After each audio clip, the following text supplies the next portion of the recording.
they're flat out done with safety. I mean, there's a lot of safeties that play multiple jobs. So a guy like Kyle Lewis that can play linebacker and safety for you.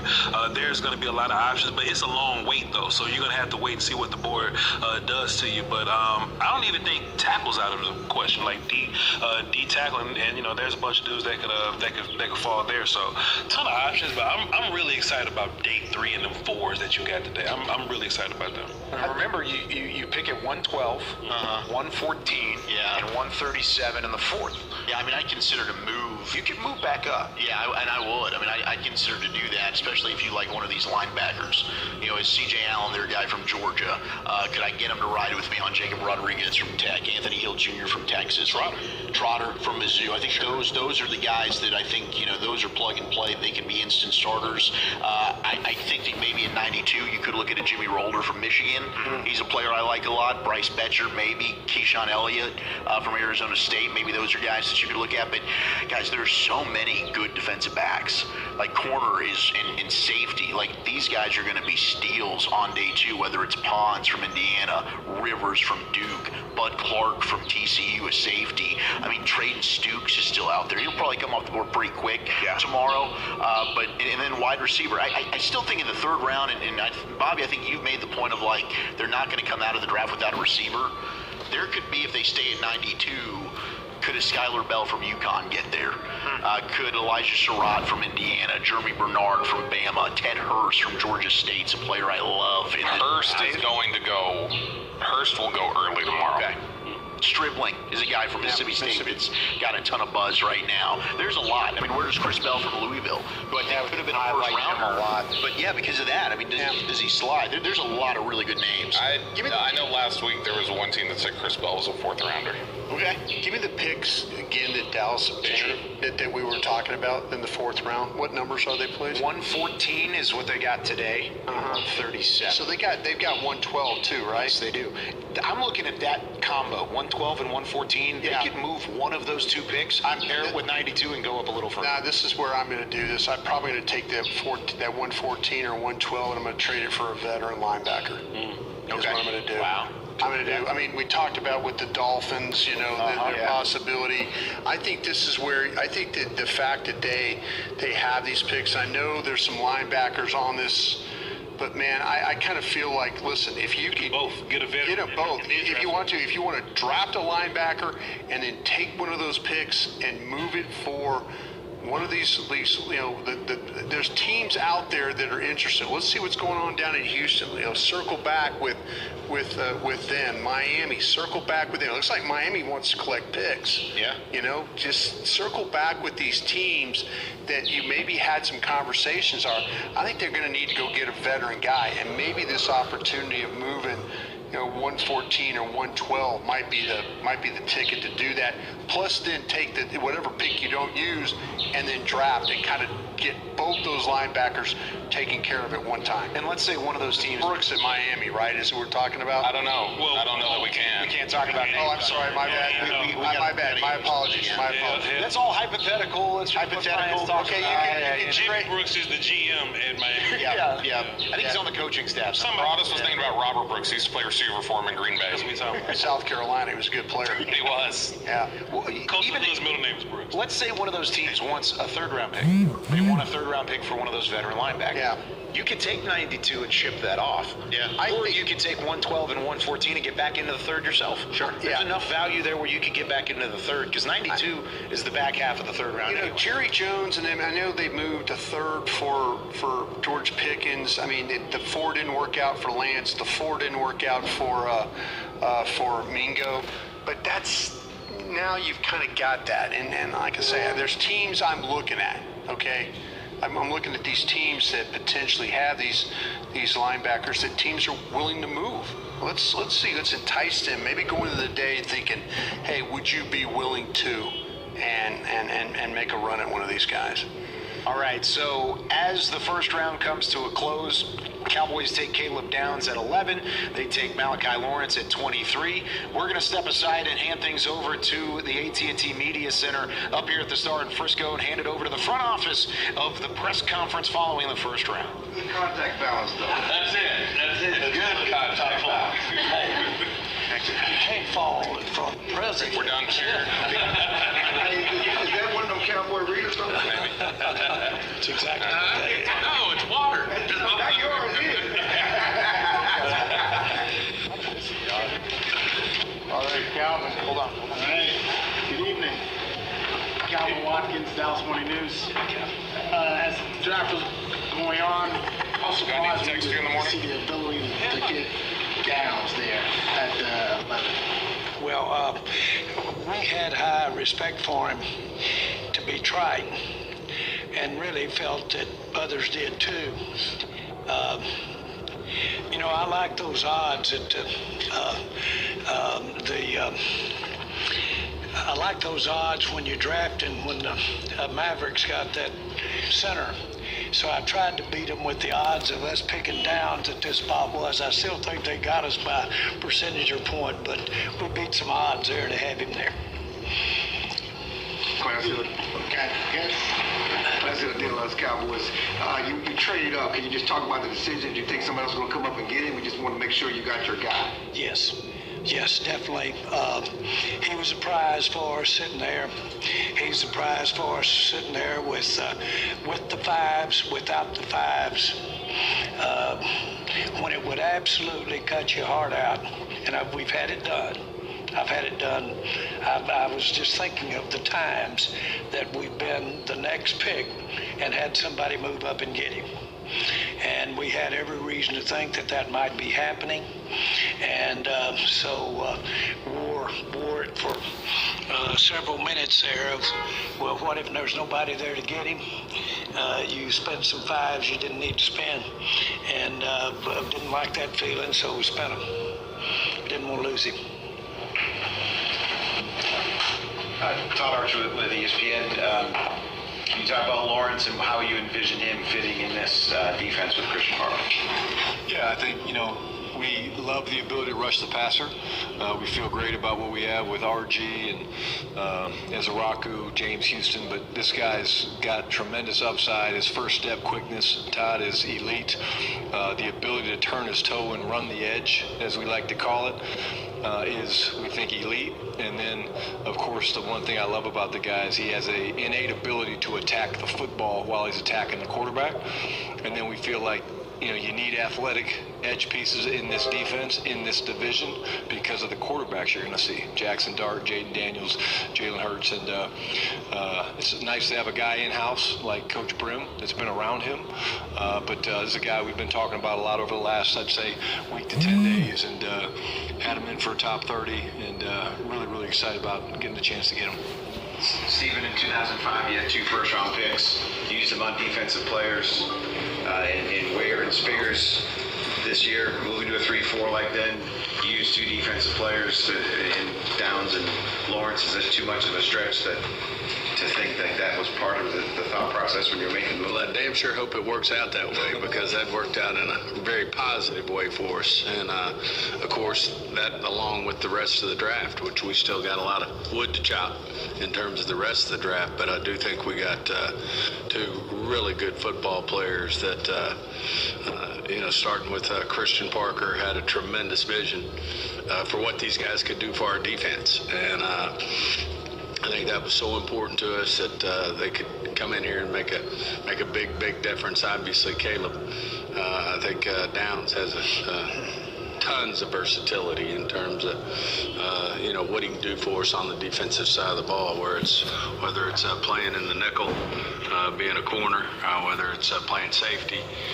He just brings so much versatility and in a place where we need it. So not to mention what he's going to bring in terms of bringing culture and leadership and really blending in with some of the guys that we have, which we feel so good about that we've added just of late with Quintum and Kenny. I think we're really starting to build it the right way in terms of the football character and the culture that Coach Schottenheimer wants to build around here. And So anyway, I do think it's a great start. Obviously, Lawrence has very unique skills that I think can be a big part of what we're all about here, and feel great about him and ready to roll up our sleeves and go back to work tomorrow.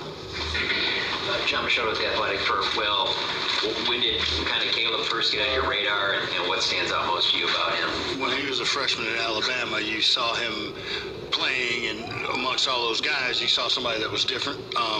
And then you get to see him another year, and then you get to go to Ohio State, and hey, he's a difference-making type player, and we're very, very fortunate to get him. And I was surprised that he was there. And you look at the accolades, like when you hear Coach Saban and people talk about how smart he is, and then you talk about the importance of that. Like the other day, we were talking about how a brain works and how that fits into a defense where you have a guy that can do that. He's a multiplier. He's going to make other people better. So it was very easy to see, and I'm glad he's a Cowboy. We had a big debate. Well, go ahead and talk to Will. Then go ahead and help us here. Do you like him regardless of what your scheme is, or do you maybe like him a little bit more because this fits what Christian's looking for? He's a pressure player, so you would like him in any scheme. I think he adds value to the scheme because, you know, the edge rush and some of the things that he can do, the multiplicity that he could provide for the defense. But number one's getting after the passer with speed and athleticism, and we think he can do that. Nick Harris, Star Telegram. Downs during the draft process specifically, it's one thing to see him on the field, it's another thing to get him in the building. What stood out when you guys met with him, whether it be combine or here on the third? I'll speak, but everybody should address it because everybody had their thoughts. Our planning and discussion really focused in on either a corner or a safety that could get in the nickel. And he easily was the most obvious one that could get in the nickel for us. And we dared think that he might be there available for us. So, number one, that strategically, that was very important.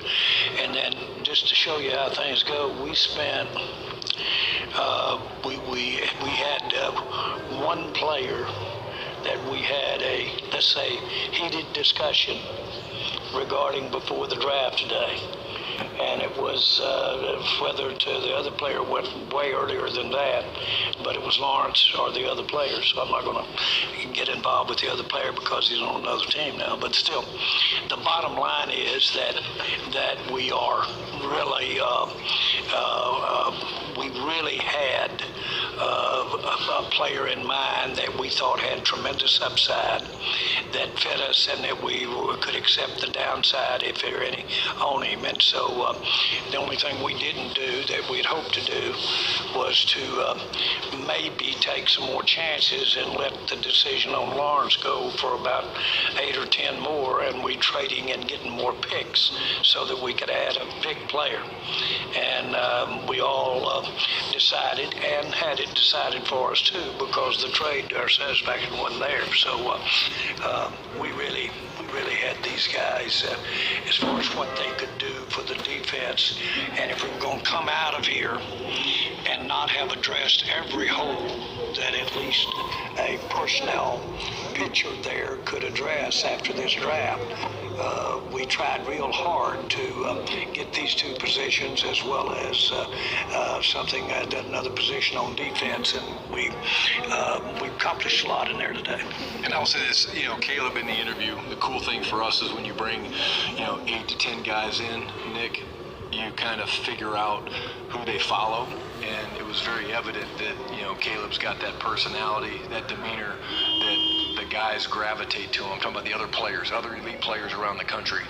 And, we had some fun competitions that he ended up winning.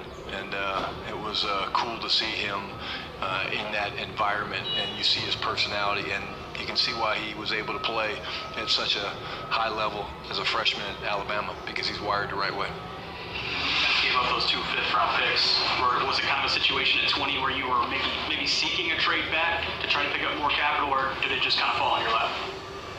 I think it was both.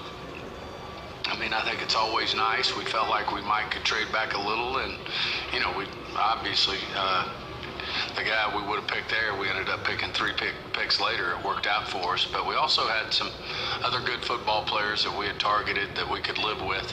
And just feeling like picking up those 2 4s after giving up the 2 5s was a was a big deal for us. So I'd say both. We felt like we could still get our guy there where we got him at 23, and obviously to back up the draft capital that we'd given up was a big deal. I mean, it actually improved our situation in terms of turning 2 compensatory 5s into 2 4s. It's more fun getting football players when you got 2 number 1s. We've had it happen, and it's just it's a little more interesting. We've got to do this all the time. Tommy Arch, DallasCowboys.com. Steven, you mentioned turning the 2 5s into 2 4s. How enticing is that, and is that something that you could maybe picture trying to pick up another day 2 pick like you guys mentioned the other day? Yeah, I mean, it's what we don't want to do is give up, because we just don't feel that way philosophically. You don't want to be giving up 3 and 4 football players for 1 player. So, that part of it's a challenge. But obviously to have draft capital is helpful. But still, it'll be a challenge to, get into that second round based on where we sit right now with our picks, and not unless you're willing to give up, a handful of picks for 1 player, and that becomes something that's a challenge for us, because philosophically we don't necessarily think that's the perfect thing to do. Would we totally rule it out? Absolutely not. We don't ever rule out anything. Will, you mentioned the other day that the depth of this class is 2nd to 5th rounds. Having 2 more 4th-round picks, what can that do for this roster? I think you're going to add quality players, competition. We're going to strengthen the competition for roster spots on this roster. And if you increase the competition, Coach Schottenheimer increased the competition, it makes your team stronger top to bottom. Hey guys, Patrick Wilson, Cowboys.com. When it comes to Caleb Downs, obviously you guys are excited to have him, rightfully so. You guys have been kind of busy tonight, so I'm not sure that you know, but Darren Woodson, he went to social media and he celebrated the pick. What does it say for a kid like Caleb Downs to come into this organization and see a legend like Darren Woodson celebrate his addition? Just tells you about the young man and the impact that other people can see his impact on the field as well as off the field. When you get him on the stage and he talks about his reasoning why, and then you see him play football, that's what you want on your team. For you, Shotty, obviously talk about culture building and Caleb Downs being in that mold and fitting that mold. When you look at Caleb Downs, adding him to a defense now led by Christian Parker and in a backfield that has like a Jalen Thompson, that the leader that he can be in that football acumen, what can this Cowboys secondary and just defense as a whole be in 2026, especially looking quickly to rebuild 2025? Yeah, well, I think it starts with that. We want to add guys like JT, PJ Locke to the secondary. You get a guy like Caleb Downs, he falls to where you can get him at 11, one of the top-rated guys on our board. You notice the command and the communication that he has, the control of that defense at Ohio State. He did it at Alabama. It gives you the flexibility. You're going to have moving pieces, how we want to play the safeties and do different things. And we feel like the one thing we know for sure is that Caleb will be down in the box, and he'll be lurking, and he'll be blitzing, and he'll be filling B and C gaps. And he's one of those tools that, when you game plan for a guy like that, you have to be aware of where he is, because he can do so many things well. He can blitz well, he can fill the run well, he can cover really well. But it's not just that, Patrick. It's his control and command of the defense. This guy drove the defense at Ohio State. He made all the calls, made all the checks, and it was really, really cool talking to Matt Patricia and some of the guys we reach out to hear them talk about it. It was immediate. It was not, it took a little while. It was immediate. Jake Slater, NFL Network. ESPN came on and said there was a 12% chance that Caleb Downs would be there. What was the realistic percentage you guys had for him, and who's nudging who that here you are at 12, we need to pick up the phone to try and get something done for 11? Can you walk me through that process or how that played out in the draft room? Well, I tell you, we thought it was a long shot that he would drop to there. I mean, he wasn't one of the guys that we felt like would drop. He was obviously somebody we'd be jumping up and down if he was there. And I would say all of us were tapping everybody saying, hey, we need to think about this. And that's why we were willing to, give up 2 5s to move 1 spot. to secure it. Yeah, the real tester is we're there. Are they going to keep him? Are they going to not draft him, who we traded with? They weren't, or they wouldn't have been on the phone really talking with us if that's who they were going to pick. So what could happen is what has happened, at least in my experience, double handfuls of time, is somebody trades right up in front of you and gets your player. And that was it, pure and simple. We bought big time insurance. We think that much of him. Said, man, here he is in our hands. We got him. Let's go ahead and spend it and come back around and get it back another way. But we bought a big time insurance policy. His franchise tag. And a few minutes after that, clarified for anybody that was wondering, once you've signed your franchise tag, you can then be traded at any time. So what does this mean is the big question here, Cowboys fans. The Franklin Frankel injury attorney text line is open. I said yesterday after Stephen Jones made the announcement that he did at the Cowboys presser that I feel like there's a pretty good chance George Pickens has played his final down with the Cowboys. And, I suppose when you sign the franchise tag, in his mind, he could be thinking, this is my commitment to the Cowboys. I'm signing. Can't wait to do this 1 year for $27.3 million. A lot of Cowboys Twitter is currently interpreting it as this is step one. It actually increases the chances he's going to be traded coming up this draft weekend. So that's where we are, Chief. Finest or Pickens? Yeah. What are we doing? Let's do it all. Let's hop into the finest and keep breaking this thing down. Dylan, hit that space bar. But at the end of the day, it's about taking it a day by a time. A day and a day, just continuing to do that. You cannot lose games in the NFL and still win.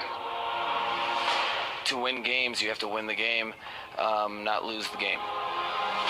It doesn't matter. He pulls another rabbit out of his head.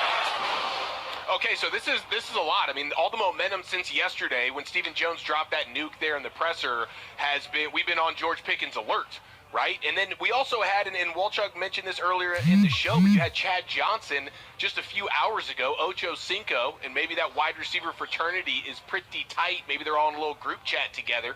And Chad Johnson was saying George Pickens will be happy today, with a smiley face. And so I was reading that like, okay, maybe that means the Cowboys are getting ready to flip him, and the reason why George Pickens is going to be happy is because he's going to get the big money long-term deal with another team, financial security for the rest of his life. And now when you get George Pickens signing his franchise tag and Adam Schefter clarifying with a second tweet saying what you just said, Dawson, once the Cowboys wide receiver George Pickens signs his franchise tag, he can be traded at any time. I think that is a nice little olive branch of, hey, get ready for something. Get ready for something. You've had Jay Glazer and other people saying there's going to be a whoa moment during the draft tonight, and it was a little bit vague. What does that involve? We know how close Jay Glazer is with the Cowboys and knowing what's going on. So maybe we are rapidly approaching the George Pickens trade bombshell that maybe goes down tonight in the middle of this draft. We saw A.J. Brown get traded in the middle of the draft a handful of years ago, Tennessee to Philadelphia. It happens. I think that's where we're headed here. You know, as I'm processing all of this stuff, it's breaking news here on 105.3 The Fan, home of the Cowboys. You have to ask yourself, why would you sign this tag now if you're George Pickens? You know, you give up all of the potential leverage that you have. You know, now that you're signed, you better come to training camp or you're getting fined every day for you miss training camp. As long as you haven't signed the tag, you can just stay away and use that as leverage. And I can't imagine a David Mulligetta client would give away that leverage. No, I can't either. I think this is David Mulligetta probably hustling his balls off, especially over maybe the last week since the Joneses told us yesterday, hey, we got on the phone with David. We talked to him, let him know where we stood here. It's franchise tag or nothing when it comes to us and George Pickens and the Cowboys. So I think that is kind of what is taking place now is David Mulligetta saying, I don't play those games. I don't have guys that play on the franchise tag. That's not my MO as an agent. That is not why George Pickens hired me specifically to be his agent. My job is to get him the long-term security. And so they're trying to figure it out. I think the main thing is trying to figure out the compensation factor. What does this look like? Is this a 1-for-1 for Pickens and Max Crosby, and the Raiders are saying, hey, we'll take them? Or is this a draft pick situation? Which team's willing to give up what pick? It's all happening in real time, so it's hard to figure out exactly. But I do think this is David Mulligetta saying, no, we're not playing on the franchise tag, and I'm going to go ahead and get proactive about making sure we get my client a long-term deal with somebody. Yeah, I think that's where we're headed. And I right now for the Cowboys and their fans, I think this is a tremendous punch to the gut because you've been under the impression that they were going to bring back George Pickens, one of the most electrifying, entertaining, and productive players, you've had. And I believe this could easily blow up your chances of winning. Like, your offensive identity hinges on the threat of CeeDee Lamb and George Pickens. And, I just wonder how this could have devolved because, just as recently as the Combine, Stephen Jones rolled it out there, we're not doing much of anything on offense, and at the time, the idea was we're not looking to add anything with free agency coming up, but we're also not subtracting anything. We're bringing these guys back. Did this start to transpire last week? Because through the entire offseason, and even at the press conference, Shoddy and the Joneses, talking about how we want George back. We love George. I don't know how you could arrive here, from everything that they've said. And it's really sickening because I can't see a path to playoff success next year with this roster. Even if I tell you that they're getting Max Crosby and they're going to take a Jordan Tyson or a Carnell Tate, whether that player falls to them at 12, or they're going to get proactive and move up and secure themselves whoever they believe to be the best wide receiver in this draft. Does that change your mind on this? And I do think they're kind of talking out of both sides of their mouth yesterday. It's, we love George, he's awesome, he's great, but also he's playing on the franchise tag. We don't want to get married to him today. Yeah. So, and Bobby and Archer and these guys, Nick Harris, have been saying for weeks, like, this is one of those deals where they're very comfortable, the Cowboys very comfortable just playing out the 1 year, and then George Pickens walks in free agency. And there's no way you could imagine Mulligetta is going to be okay with that.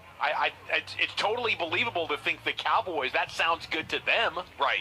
But I don't think you could say that on the other end have David Mulligetta being like, oh, okay, that's cool.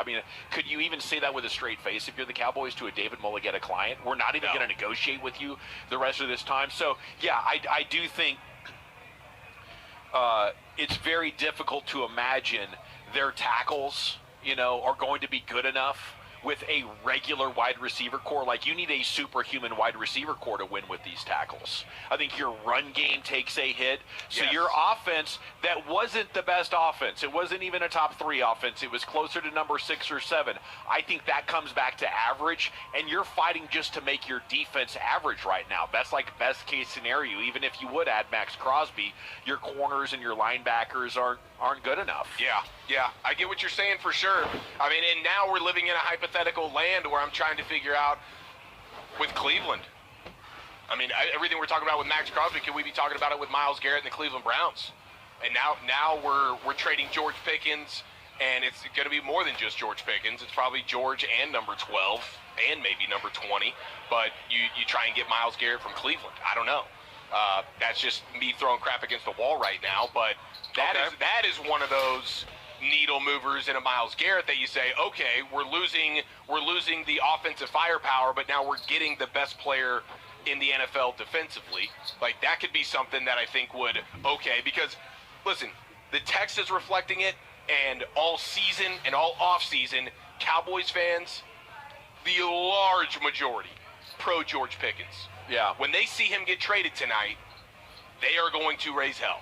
Yeah. And now, if you're getting a Myles Garrett in return, I think that calms you down quite a bit.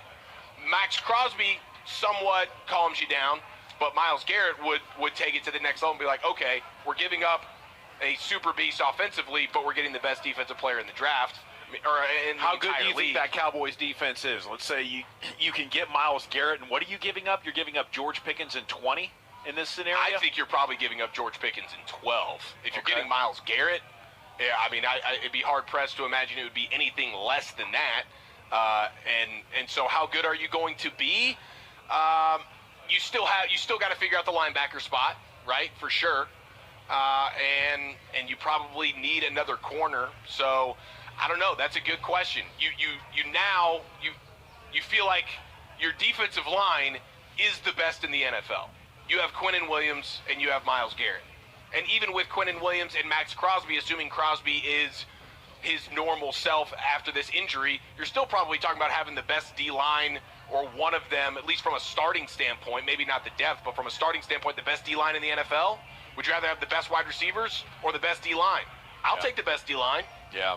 This is crazy. It's back-to-back off seasons. The Cowboys appear to be ready to trade an all-pro as 15 minutes ago, now 16 minutes ago, Adam Schefter reporting George Pickens is signing his franchise tag, and then following that up by saying once George Pickens signs that, he can be traded at any time. And, you know, it's going to be really tough, I think, to get excitement and belief going. You know, I think this is, you know, Stephen Jones in his miserly ways, but this is, you know, this is also the mistakes of the past, giving Dak Prescott the contract that they did, and now trying to live in this world where we're constantly pushing more and more of his contract into the future, but it's having a bearing on our salary cap. And it's almost like they've drawn a line in the sand and said, we can't afford any more superstar players.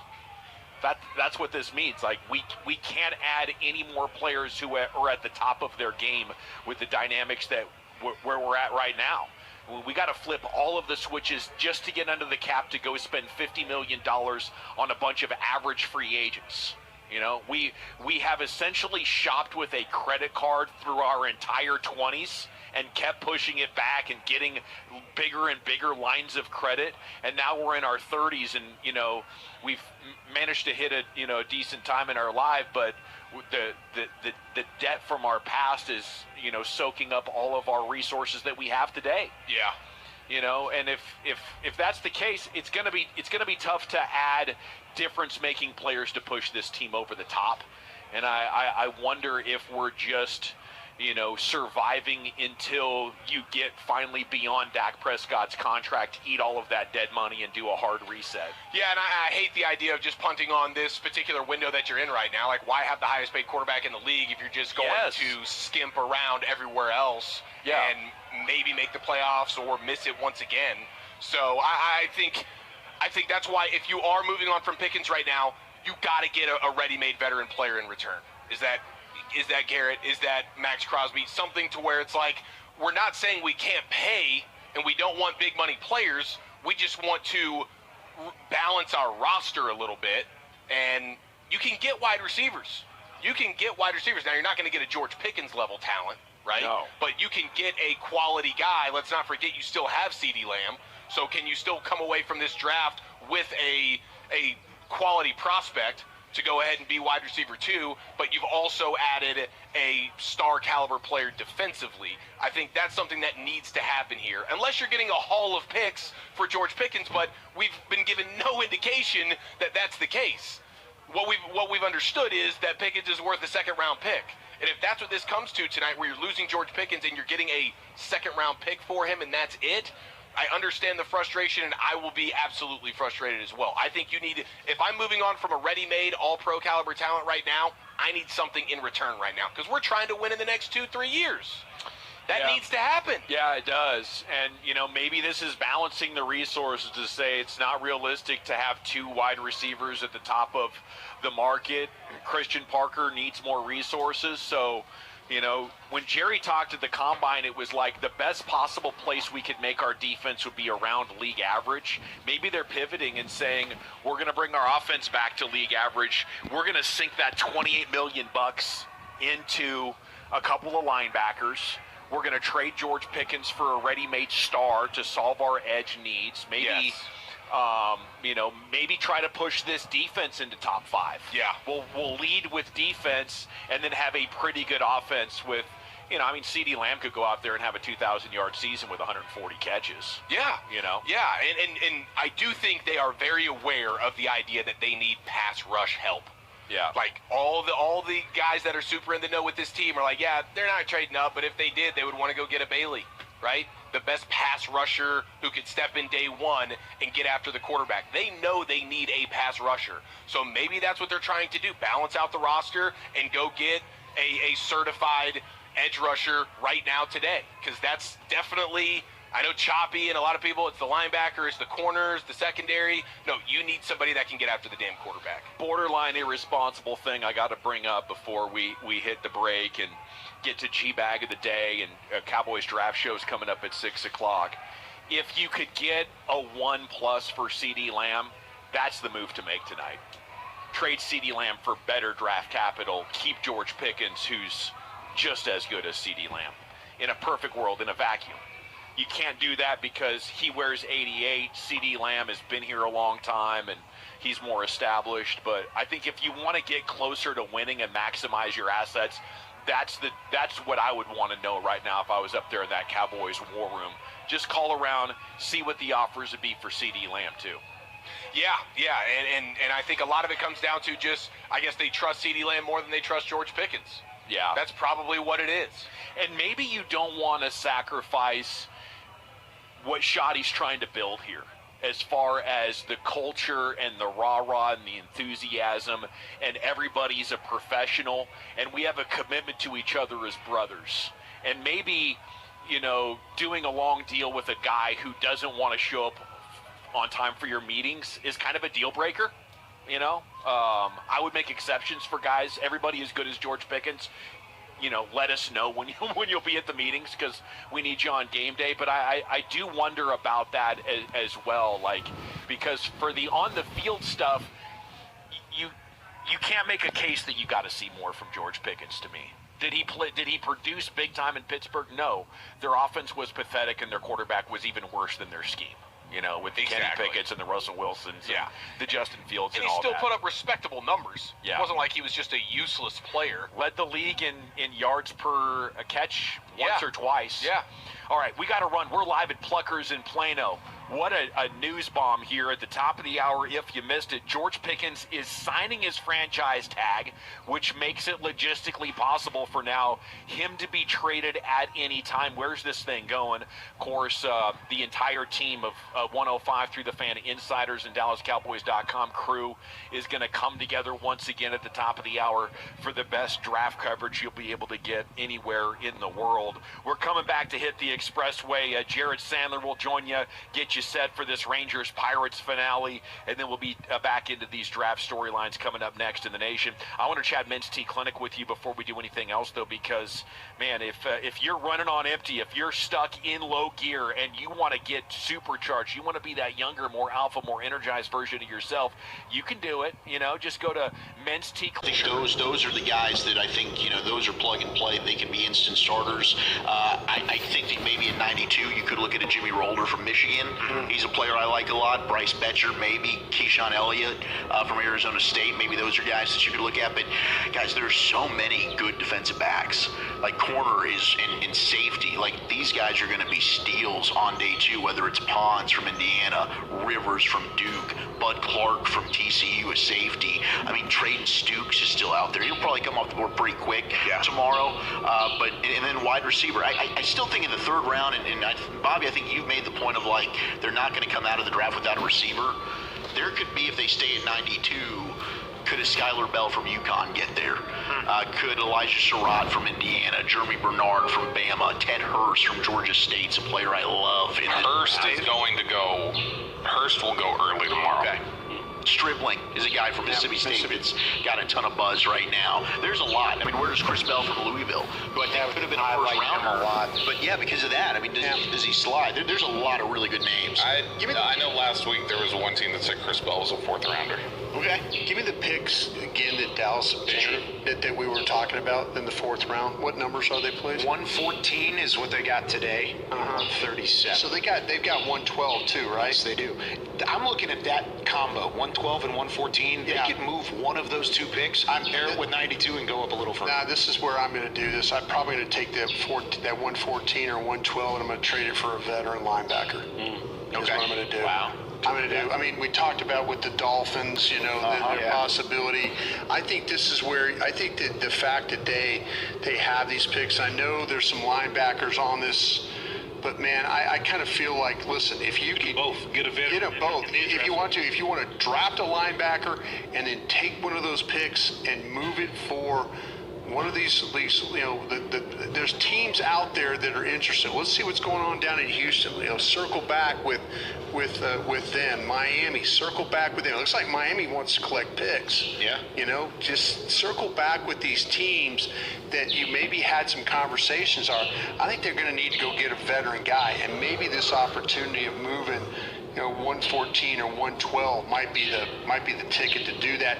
Plus, then take whatever pick you don't use, and then draft and kind of get both those linebackers taken care of at one time. And let's say one of those teams, Brooks at Miami, right? Is who we're talking about? I don't know. Well, I don't know that we can. We can't talk about names. Oh, I'm sorry. My bad. My bad. My apologies. My apologies. That's all hypothetical. It's hypothetical. Okay, you can Jimmy Brooks is the GM at Miami. Yeah. I think he's on the coaching staff. Broadus was thinking about Robert Brooks. He used to play receiver for him in Green Bay. South Carolina, he was a good player. He was. Yeah. Well, even his middle name is Brooks. Let's say one of those teams wants a third-round pick. They want a third-round pick for one of those veteran linebackers. Yeah. You could take 92 and ship that off. Yeah. Or you could take 112 and 114 and get back into the third yourself. Sure. There's enough value there where you could get back into the third, because 92 is the back half of the third round. Jerry Jones and them, I know they moved to third for George Pickens. I mean, the 4 didn't work out for Lance. The 4 didn't work out for Mingo. But that's, now you've kind of got that. And like I say, there's teams I'm looking at, okay? I'm looking at these teams that potentially have these linebackers that teams are willing to move. Let's see. Let's entice them. Maybe go into the day thinking, hey, would you be willing to and make a run at one of these guys? All right, so as the first round comes to a close, Cowboys take Caleb Downs at 11. They take Malachi Lawrence at 23. We're going to step aside and hand things over to the AT&T Media Center up here at the Star in Frisco and hand it over to the front office of the press conference following the first round. Good contact balance, though. That's it. Good contact balance. You can't fall from president. We're done here. Is that one of them cowboy readers? That's exactly what they No, it's water. Not yours, All right, Calvin. Hold on. All right. Good evening. Calvin Watkins, Dallas Morning News. As the draft was going on, I was surprised to see the ability to get Downs there at 11. Well, we had high respect for him to be trite, and really felt that others did too. I like those odds at I like those odds when you're drafting, when the Mavericks got that center. So I tried to beat them with the odds of us picking Downs at this spot was. I still think they got us by percentage or point, but we beat some odds there to have him there. That's the deal, us Cowboys. You traded up. Can you just talk about the decision? Do you think somebody else is going to come up and get him? We just want to make sure you got your guy. Yes, definitely. He was a prize for us sitting there. He's a prize for us sitting there with the fives, without the fives. When it would absolutely cut your heart out, and we've had it done. I've had it done. I was just thinking of the times that we've been the next pick and had somebody move up and get him. And we had every reason to think that might be happening. And so wore it for several minutes there of, well, what if there's nobody there to get him? You spent some fives you didn't need to spend. And didn't like that feeling, so we spent them. Didn't want to lose him. Todd Archer with ESPN. Can you talk about Lawrence and how you envision him fitting in this defense with Christian Harlow? Yeah, I think, we love the ability to rush the passer. We feel great about what we have with RG and Azaraku, James Houston, but this guy's got tremendous upside. His first step quickness, Todd, is elite. The ability to turn his toe and run the edge, as we like to call it, is, we think, elite. And then, of course, the one thing I love about the guy is he has an innate ability to attack the football while he's attacking the quarterback. And then we feel like you need athletic edge pieces in this defense, in this division, because of the quarterbacks you're going to see. Jackson Dart, Jaden Daniels, Jalen Hurts, and it's nice to have a guy in-house like Coach Brim that's been around him. But this is a guy we've been talking about a lot over the last, I'd say, week to 10 days, and had him in for a top 30, and really, really excited about getting the chance to get him. Steven, in 2005, you had 2 first-round picks. You used them on defensive players in Ware and Spears. This year, moving to a 3-4 like then, you used 2 defensive players in Downs and Lawrence. Is this too much of a stretch to think that was part of the thought process when you were making the move? Well, I damn sure hope it works out that way, because that worked out in a very positive way for us. And, of course, that along with the rest of the draft, which we still got a lot of wood to chop in terms of the rest of the draft. But I do think we got 2 really good football players that, starting with Christian Parker, had a tremendous vision for what these guys could do for our defense. And I think that was so important to us that they could come in here and make a big difference. Obviously, Caleb, I think